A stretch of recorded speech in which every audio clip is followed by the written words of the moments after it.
आज श्रद्धेय बाळासाहेब आंबेडकरांची जयभवानी प्रशाला मैदान येथे जी काही सभा आयोजित केलेली आहे त्या सभेचं नियोजन आपण पाहत आहात। मोठ्या प्रमाणामध्ये या ठिकाणी मंडप मारलेला आहे आणि बाकीच्या सगळ्या गोष्टी अशा आहेत की ज्या भाषणाची आतुरता सोलापूरकरांना लागली आहे। म्हणजे अगोदर या ठिकाणी जी प्रस्थापितांची दुहेरी लढत होती, परंतु एका विस्थापित आणि वंचित कार्यकर्त्याला पाठबळ देण्यासाठी, एका अपक्ष कार्यकर्त्याला पाठबळ देण्यासाठी या ठिकाणी बाळासाहेब आंबेडकर स्वतः सभेला येत आहेत आणि त्यांनी सभेचं नियोजन या ठिकाणी सोलापूरमध्ये लावलेलं आहे।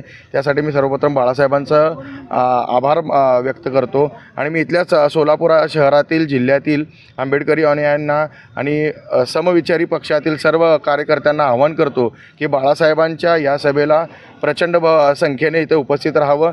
महत्त्वाची गोष्ट अशी की नियोजनाच्या माध्यमातून जी आता उन्हाचा तडाखा मोठा आहे आणि या उन्हाच्या तडाख्यामध्ये कार्यकर्त्यांनी येताना आपापल्या सोबत पाण्याच्या बॉटल्स असतील, कॅप असतील आणि जी काही संसाधनं उन्हापासून संरक्षण करतील, रुमालापासून मफलरपर्यंत ज्या काही गोष्टी असतील त्या घेऊन या, व्यवस्थित या आणि प्रत्येकाने या ठिकाणी येत असताना आपली काळजी घेत या।